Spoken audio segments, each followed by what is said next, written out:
Friends, ಎಲ್ರಿಗೂ ನಮಸ್ಕಾರ. ಎಲ್ಲರೂ ಹೇಗಿದ್ದೀರಾ? ನೀವೆಲ್ಲರೂ ಚೆನ್ನಾಗಿದ್ದೀರಾ ಅಂತ ಭಾವಿಸ್ತಾ ಇವತ್ತಿನ ವ್ಲಾಗ್ನ ಶುರು ಮಾಡ್ತಾ ಇದ್ದೀನಿ. Welcome back to my YouTube channel Suma Achar Kannada vlogs.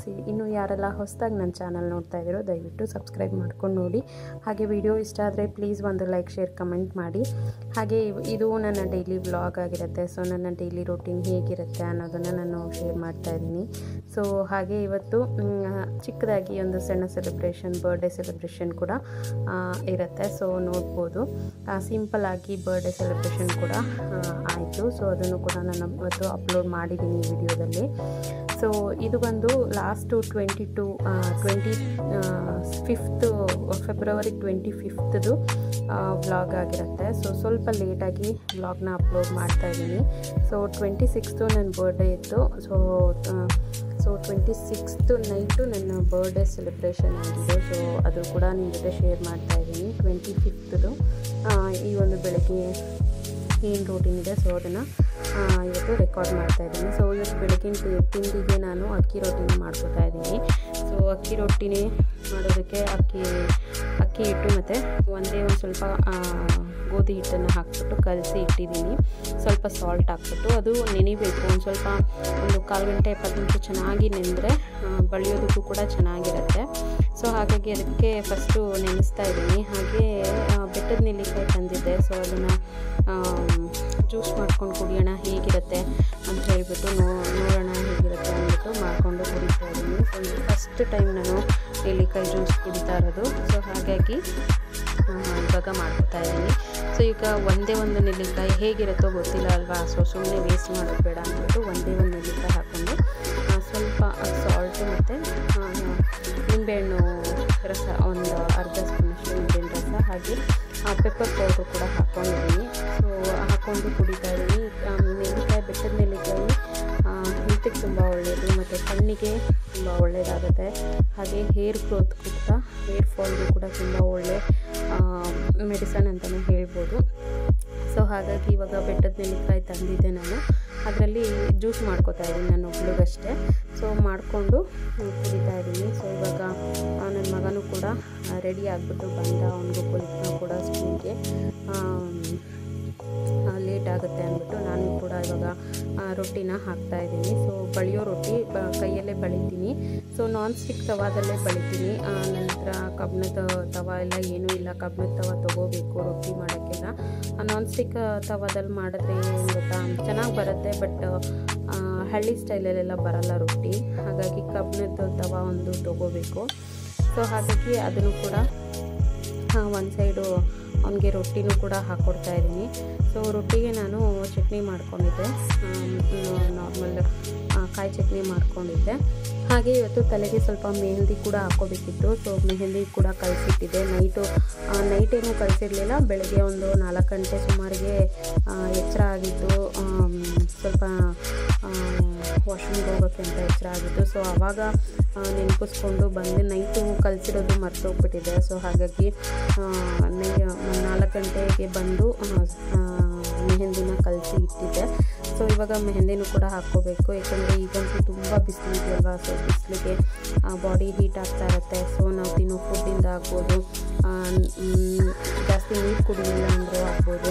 So body dehydration ಆಗ್ತಾ ಇರುತ್ತೆ. ಸೊ ಹಾಗಾಗಿ ನಮ್ಮ ಬಾಡಿನ ನಾವೇ ಕಂಟ್ರೋಲಿಗೆ ತೊಗೋಬೇಕಲ್ವ. ಸೊ ಹಾಗಾಗಿ ಅಂದರೆ ಮೆಹಂದಿನೂ ಕೂಡ ತಲೆಗೆ ಹಚ್ಕೋತಾ ಇದ್ದೀನಿ. ಇದು ರೆಗ್ಯುಲರ್ ನನಗೆ ತುಂಬ ಚಿಕ್ಕ ಹುಡುಗಿಯಿಂದ ನಾನು ಮೆಹಂದಿನ ಹಾಕ್ಕೊತೀನಿ. ಏಕೆಂದರೆ ನನ್ನ ಬಾಡಿ ತುಂಬಾ ಹೀಟ್ ಆಗುತ್ತೆ. ಸೊ ನನ್ನದು ವೀಕ್ ಬಾಡಿ ಆಗಿರೋದ್ರಿಂದ ನಾನು ಮದುವೆಗೆ ಮುಂಚೆಯಿಂದಲೂ ಕೂಡ ನಾನು ಮೆಹಂದಿನ ಹಾಕ್ಕೊಳ್ತಾ ಬಂದಿದ್ದೀನಿ.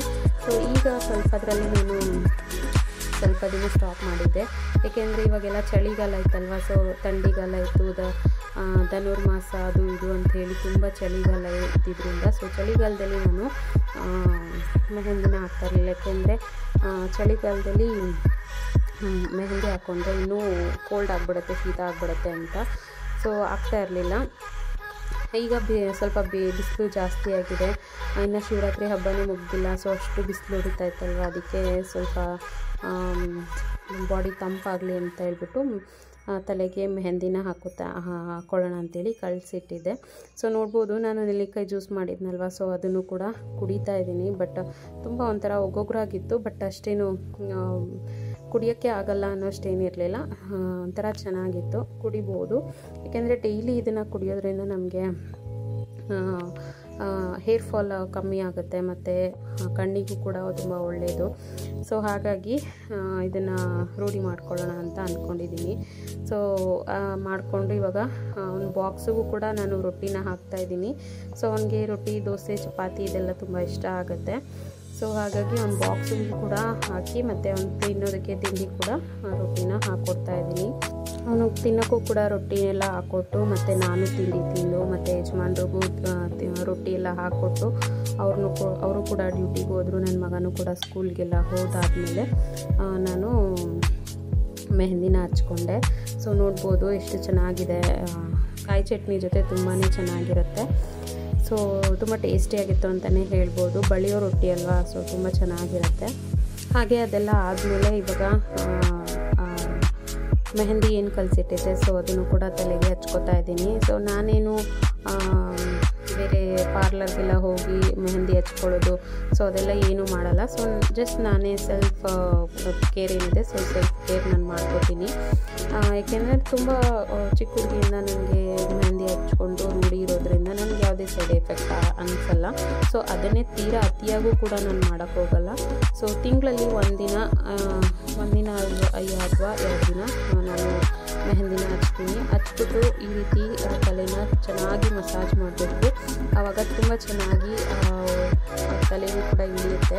ಸೊ ಬಾಡಿ ಹೀಟ್ ಆಗಿದ್ದರೆ ಮತ್ತು ತುಂಬ ಹೀಟ್ ಆದಾಗ ನನಗೆ ತಲೆನೋವು ಕೂಡ ಬರುತ್ತೆ. ಸೊ ಅದು ಹೀಟೆಲ್ಲ ಚೆನ್ನಾಗಿ ತೆಗೆಯುತ್ತೆ ಅನ್ನೋ ಕಾರಣಕ್ಕೆ ನಾನು ತಿಂಗಳಲ್ಲಿ, ಅಂದರೆ ಬೇಸಿಗೆ ಟೈಮಲ್ಲಿ ಮಾತ್ರ ತಿಂಗಳಲ್ಲಿ 2 ಸತಿ ಹಾಕ್ಕೊತೀನಿ. ಬಾಕಿ ಟೈಮಲ್ಲೆಲ್ಲ ಥಂಡಿ ಇರೋ ಟೈಮಲ್ಲೆಲ್ಲ ಜಸ್ಟ್ ಒನ್ ಟೈಮ್ ಹಾಕ್ಕೊಂಡ್ರೂ ಸಾಕಾಗುತ್ತೆ. ಸೊ ಹಾಕ್ಕೊಂಡು ಇದನ್ನು ಚೆನ್ನಾಗಿ ಒಂದು 2 ಅವರ್ ಚೆನ್ನಾಗಿ ಒಣಗಕ್ಕೆ ಬಿಡಬೇಕು. ಸೊ 1-2 ಅವರ್ ಚೆನ್ನಾಗಿ ಒಣಗಿಬಿಟ್ರೆ ಬಾಡಿ ಹೀಟೆಲ್ಲ ಕಂಟ್ರೋಲಿಗೆ ಬರುತ್ತೆ. ಸೊ ಹಾಗಾಗಿ ಇವಾಗ ಚೆನ್ನಾಗಿ ಹಚ್ಕೋತಾ ಇದ್ದೀನಿ.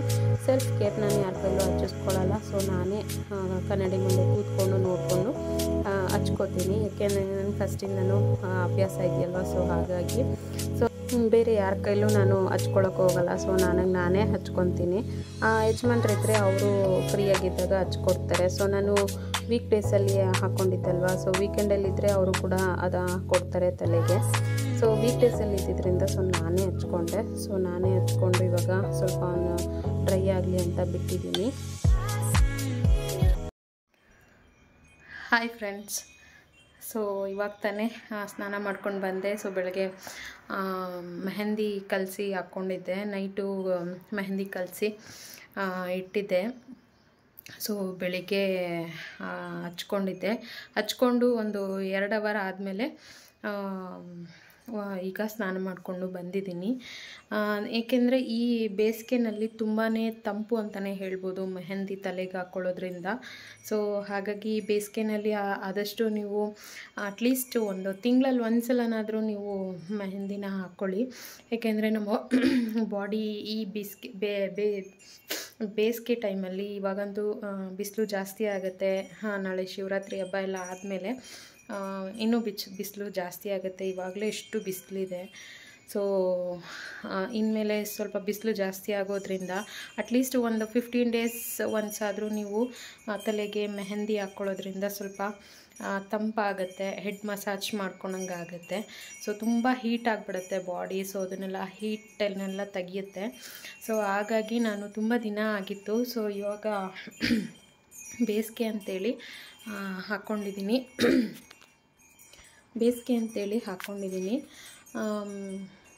ಹಾಕ್ಕೊಂಡು ಇವಾಗ ಸ್ನಾನ ಮಾಡಿಕೊಂಡು ಬಂದು ಈಗ ಮತ್ತೆ ವ್ಲಾಗ್ನ ಶುರು ಮಾಡಿದೆ. ಸೊ ನೋಡ್ಬೋದು ಕಲರ್ ಬಂದಿದೆ. ನಾನು ಸಾಮಾನ್ಯವಾಗಿ ಕಲರ್ ಮೆಹಂದಿನೇ ಹಾಕೋದು. ನಾನು ಇವಾಗಲ್ಲ, ಸುಮಾರು ನನ್ನ ಮದುವೆಗಿಂತ ಮುಂಚೆ ನಾನು ತುಂಬ ಒಂದು 18 ವರ್ಷ 19 ವರ್ಷ ಆ ಟೈಮಲ್ಲೂ ಕೂಡ ನಾನು ಕಲರ್ ಮೆಹಂದಿನೇ ಹಾಕ್ತಾಯಿದ್ದಿದ್ದು. ಏಕೆಂದರೆ ನನ್ನ ಬಾಡಿ ತುಂಬ ಹೀಟ್ ಫಾರ್ಮ್ ಆಗುತ್ತೆ. ಸೊ ಹಾಗಾಗಿ ಈ ಬೇಸಿಗೆನಲ್ಲಿ ತುಂಬ ಹೀಟ್ ಬಾಡಿ ಆಗಿಬಿಡುತ್ತೆ. ಹಾಗಾಗಿ ನಾನು ಅವಾಗಿಂದನೂ ಅದನ್ನು ರೂಢಿ ಮಾಡ್ಕೊಂಡು ಬಂದಿದ್ದೀನಿ. ಸೊ ಹಾಗಾಗಿ ನಾನು ಎವ್ರಿ ಟೈಮ್ ಹಾಕ್ತಾಯಿರ್ತೀನಿ. ಈಗ ಹಾಕಿ ಸ್ವಲ್ಪ ಇವಾಗ ಚಳಿಗಾಲ ಎಲ್ಲ ಇತ್ತಲ್ವ, ಥಂಡಿಯಲ್ಲಿ ಚಳಿಗಾಲದಲ್ಲಿ ಹಾಕೋದು ಬೇಡ, ಅದು ತುಂಬ ಕೋಲ್ಡ್ ಆಗಿಬಿಡುತ್ತೆ ಅಂದ್ಬಿಟ್ಟು ಚಳಿಗಾಲದಲ್ಲೆಲ್ಲ ಹಾಕ್ತಿರ್ಲಿಲ್ಲ. ಈಗ ಬೇಸಿಗೆ ಶುರುವಾಯ್ತಲ್ಲ, ಅದಕ್ಕೆ ಹಚ್ಕೊಳ್ಳೋಣ ಅಂತೇಳ್ಬಿಟ್ಟು ಹಚ್ಕೊಂಡೆ. ಮತ್ತು ಕಣ್ಣೆಲ್ಲ ಉರಿತಾಯಿತ್ತು, ಕಣ್ಣು ಕೈ ಕಾಲೆಲ್ಲ ಉರಿ ಎತ್ಕೊಂಡ್ಬಿಡುತ್ತೆ ಜಾಸ್ತಿ ಹೀಟ್ ಫಾರ್ಮ್ ಆಗಿಬಿಟ್ರೆ. ಅದಕ್ಕೆ ಈಗ ಹಚ್ಕೊಂಡಿದ್ದೀನಿ. ಸೊ ನನಗೇನಂತ ಡಿಫ್ರೆನ್ಸ್ ಅಂತ ಅನಿಸಲ್ಲ, ಯಾಕೆಂದರೆ ತುಂಬ ದಿನದಿಂದ ಹಾಕಿ ನನಗೆ ರೂಢಿ ಇರೋದ್ರಿಂದ. ಸೊ ಏನಂತ ಡಿಫ್ರೆನ್ಸ್ ಅಂತ ಅನಿಸಲ್ಲ. ಸೊ ಮೈಂಡೆಲ್ಲ ಸ್ವಲ್ಪ ರಿಲೀಫ್ ಆಗುತ್ತೆ, ಕೂಲ್ ಆಗುತ್ತೆ, ಒಂಥರ ಬಾಡಿ ಕಣ್ಣೆಲ್ಲ ಉರಿಯೋದು ಇದೆಲ್ಲ ಕಮ್ಮಿ ಆಗುತ್ತೆ. ಸೊ ಹಾಗಾಗಿ ನಾನು ಮೆಹಂದಿನ ಹಾಕ್ಕೊಳ್ತೀನಿ. ಸೊ ಹಾಗೆ ಇವತ್ತು ಒಂದು ಆಯಿಲ್ ಕೂಡ ಮಾಡ್ಕೊಳ್ಳೋಣ ಅಂದ್ಕೊಂಡಿದ್ದೀನಿ. ಸೊ ಯೂಟ್ಯೂಬಲ್ಲಿ ತುಂಬ ಫೇಮಸ್ ಆಗಿರೋವಂಥ ಒಂದು ಆಯಿಲು, ಕ್ಯಾರೆಟ್ ಆಯಿಲು. ಸೊ ಅದನ್ನು ನಾನು ಕೂಡ ಟ್ರೈ ಮಾಡೋಣ ಅಂತ ಅಂದ್ಕೊಂಡಿದ್ದೀನಿ. ಸೊ ನೋಡೋಣ, ಅದು ಸಪ್ರೇಟಾಗಿ ವಿಡಿಯೋ ಮಾಡಿ ಹಾಕ್ತೀನಿ ನಾನು ಕ್ಯಾರೆಟ್ ಆಯಿಲ್ನ ಮಾಡೋದನ್ನು. ಸೊ ಹಾಗೆ ಇದರಲ್ಲೂ ಹಾಗೆ ಸ್ವಲ್ಪ ಆ್ಯಡ್ ಮಾಡ್ತೀನಿ ಅದ್ರ ಬಗ್ಗೆ. ಸೊ ಹಾಗಾಗಿ ಹಾಗೆ ಬೆಟ್ಟಕ್ಕೆ ಹೋಗಿದ್ವಿ, ಬೆಟ್ಟದಿಂದ ಬಂದ್ವಿ. ನಿನ್ನೆ ಸೋಮವಾರ ಆಗಿರೋದ್ರಿಂದ ಯಾವುದೇ ಥರ ವೀಡಿಯೋ ಮಾಡಲಿಲ್ಲ. ಕಾಲು ಸಿಕ್ಕಾಬಟ್ಟೆ ನೋವಿತ್ತು. ನಾವು ಶನಿವಾರ ಹೋಗಿದ್ದು, ಶನಿವಾರ ಒಂದು 4 ಗಂಟೆ ಹಿಂಗೆ ಮನೆ ಬಿಟ್ವಿ. ಸೊ ಮನೆ ಬಿಟ್ಟು ನಾವು ಕಾರಲ್ಲೇ ಹೋಗಿದ್ದರಿಂದ ಕಾರಲ್ಲಿ ಹೋಗಿ ತಾಳ್ಬೆಟ್ಟದ ಹತ್ರ ಕಾರ್ ನಿಲ್ಲಿಸ್ಬಿಟ್ಟು ಅಲ್ಲಿಂದ ತಾಳ್ಬೆಟ್ಟದಿಂದ ಬೆಟ್ಟಕ್ಕೆ ನಡ್ಕೊಂಡು ಹೋಗಿದ್ವಿ. ಫುಲ್ ನೈಟ್ ನಡ್ಕೊಂಡು ಹೋಗಿದ್ದು. ಹಂಗಾಗಿ ನಾನು ಜಾಸ್ತಿ ಏನೂ ವೀಡಿಯೋ ಮಾಡ್ಕೊಳಕ್ಕಾಗಿಲ್ಲ. ನಾನು ಎಷ್ಟು ಸಾಧ್ಯ ಆಗಿತ್ತೋ ಅಷ್ಟು ವೀಡಿಯೋ ಮಾಡ್ಕೊಂಡು ನಾನು ಲಾಸ್ಟು ಪೋಸ್ಟ್ ಮಾಡಿದ್ದೀನಿ ವೀಡಿಯೋನ. ಸೊ ನೋಡ್ಬೋದು, ತುಂಬ ಚೆನ್ನಾಗಿತ್ತು ಅಂತಲೇ ಹೇಳ್ಬೋದು. ಸೊ ಏನು ಪ್ಲ್ಯಾನ್ ಮಾಡ್ದಂಗೆ ನಾವು ಹೋಗಿದ್ದು, ಏನು ಪ್ಲ್ಯಾನ್ ಮಾಡ್ಕೊಂಡಿರಲಿಲ್ಲ. ಇಂಥ ದಿನವೇ ಹೋಗಬೇಕು ಅಂತ ಪ್ಲ್ಯಾನ್ ಆಗಿರಲಿಲ್ಲ. ಬಟ್ ನಾವು ಲಾಸ್ಟ್ ಇಯರು 1 ವರ್ಷ ಮಾಡಿದ್ವಿ, 1 ವರ್ಷ ಪಾದಯಾತ್ರೆ ಹೋಗಿದ್ವಿ. ಸೊ ಈ ವರ್ಷವೂ ಹೋಗಬೇಕು ಅಂತಲೇ ಅಂದ್ಕೊಂಡಿದ್ದು. ಬಟ್ ಇಂಥ ದಿನವೇ ಹೋಗ್ತೀವಿ ಅಂತ ಅಂದ್ಕೊಂಡಿರಲಿಲ್ಲ. ಬಟ್ ಅದು ಅರ್ಜೆಂಟಲ್ಲಿ ಪ್ಲ್ಯಾನ್ ಆಯಿತು, ಹೋಗಿ ಬಂದ್ವಿ, ಎಲ್ಲನೂ ಆಯಿತು. ಸೊ ಹಾಗಾಗಿ ನನಗೆ ಎಷ್ಟು ಸಾಧ್ಯ ಆಯಿತು ಅಷ್ಟು ವ್ಲಾಗ್ನ ಮಾಡಿದ್ದೀನಿ. ಸೊ ನೀವು ಹೋಗಿ ಚೆಕ್ಔಟ್ ಮಾಡಿ ನೋಡ್ಬೋದು. ವ್ಲಾಗ್ ತುಂಬ ಚೆನ್ನಾಗಿ ಬಂದಿದೆ. ಹಾಗೆ ದೇವ್ರ ದರ್ಶನ ಕೂಡ ತುಂಬ ಚೆನ್ನಾಗಾಯಿತು. ಸೊ ಹಾಗೆ ಹೇಳ್ತಾರಲ್ಲ, ದೇವರು ನಾವು ಯಾವಾಗ ಪ್ಲ್ಯಾನ್ ಮಾಡ್ಕೊಂಡು ಹೋಗಬೇಕು ಅಂತೀವೋ, ಸೊ ಆವಾಗ ಏನಾದರೂ ಒಂದು ಅಡೆತಡೆ ಆಗಿದ್ದು ಸ್ಟಾಪ್ ಆಗಿರುತ್ತೆ. ಸೊ ದೇವರು ನಮ್ಮನ್ನು ಯಾವಾಗ ದರ್ಶನ ಮಾಡೋಕ್ಕೆ ಕರೆಸ್ಕೋಬೇಕು ಅಂತಿರುತ್ತೋ, ಸೊ ಆವಾಗ ಕರೆಸ್ಕೋತಾರೆ ಅಂತ. ಸೊ ಅದೇ ಥರ ಕೆಲವೊಂದು ಸಲ ಹಾಗೆ ಆಗುತ್ತೆ. ಸೊ ಹಾಗಾಗಿ ಬೆಟ್ಟ ಹತ್ತು ಬಂದಮೇಲೆ ಸ್ವಲ್ಪ ಕಾಲು ನೋವೆಲ್ಲ ಜಾಸ್ತಿ ಆಗಿತ್ತು,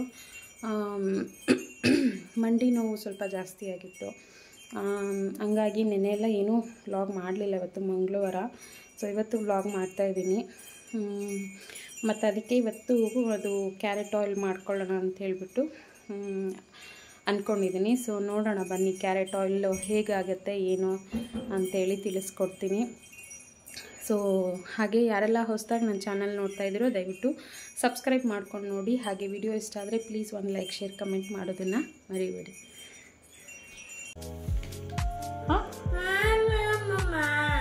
ನೀನಿಟ್ಟಿದ್ದ ಏನಕ್ಕೆ ಸ್ಟಾಪ್ ಮಾಡಿ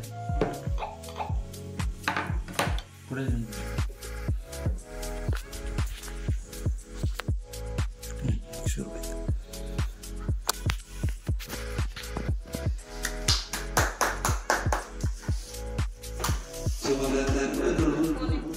ದೀಪವನ್ನು ಹಚ್ಚುವುದರ ಮುಖಾಂತರ ಹುಟ್ಟುಹಬ್ಬವನ್ನು ಆಚರಿಸ್ಕೊಳ್ತಾ ಇದ್ದಾರೆ. ದಯಮಾಡಿ ಎಲ್ಲ ಸಂಘದವರು ಚಪ್ಪಾಳೆ ಹೊಡೆಯುವುದರ ಮುಖಾಂತರ ಹುಟ್ಟುಹಬ್ಬವನ್ನು ಆಚರಿಸಬೇಕಾಗಿ ವಿನಂತಿಸಿಕೊಳ್ಳಿದ್ದೇವೆ. ಯಾವುದೋ ಹತ್ತಿರ ಕ್ಯಾಂಪ್ ಕುಡಿದರೆ ಬೇಕರಿಯವರು ಅಡಚಣೆಗಾಗಿ ಕ್ಷಮಿಸಿ.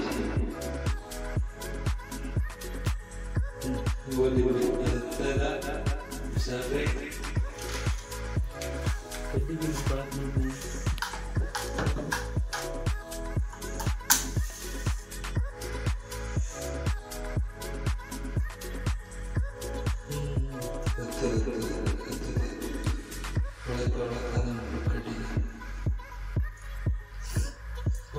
ಕೇಕ್ ಕಟ್ ಮಾಡೋದರ ಮುಖಾಂತರ ಹುಟ್ಟುಹಬ್ಬವನ್ನು ಆಚರಿಸಬೇಕಾಗಿ ವಿನಂತಿಸಿಕೊಳ್ಳುತ್ತಿದ್ದೇವೆ.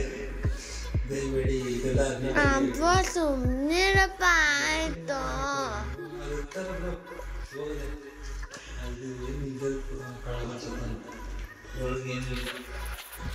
ಮೊದಲು ಇಲ್ಲದಿರುವುದನ್ನು ಕೊಟ್ಟಿರುವುದರಿಂದ ಈ ದೀಪವನ್ನು ಬೆಳಗುವ ಕಾರ್ಯಕ್ರಮ ಮುಂದೂಡಬೇಕಾಗಿ ಕೇಳಿಕೊಳ್ಳುತ್ತಾ ಮುಂದಿನ ಕಾರ್ಯಕ್ರಮ ಕೇಕ್ ಅನ್ನು ಕಟ್ ಮಾಡುವುದು, ಚಪ್ಪಾಳೆ ಹೊಡೆಯುವುದರ ಮುಖಾಂತರ ಜನಗಳು ಸಹಕರಿಸಬೇಕಾಗಿ ವಿನಂತಿ.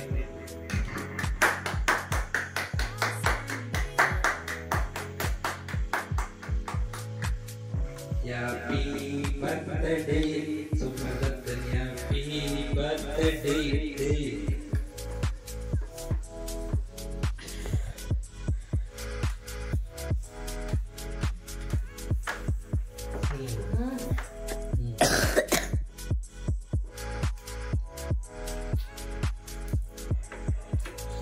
ಮುಂದಿನ ಕಾರ್ಯಕ್ರಮ ನಮ್ಮ ಮುಖ್ಯ ಅತಿಥಿಗಳು ಮೋಹಿತ್ ಕುಮಾರ್ ಅವರು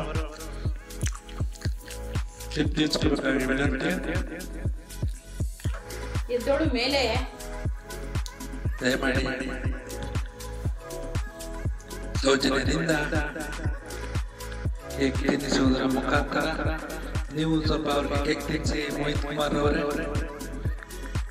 ಚಾಲೆಂಜಿಂಗ್ ಸ್ಟಾರ್ ದರ್ಶನ್ ಅವರು ಇನ್ನೇನು ಕೆಲವೇ ಕ್ಷಣಗಳಲ್ಲಿ ಆಗಮಿಸಲಿದ್ದಾರೆ.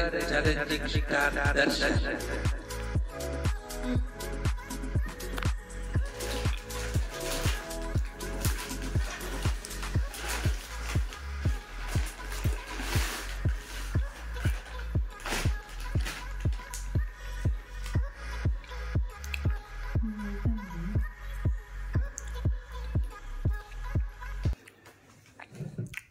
ಮುಂದಿನ ಕಾರ್ಯಕ್ರಮ ಬಹುಮಾನ ವಿತರಣೆ.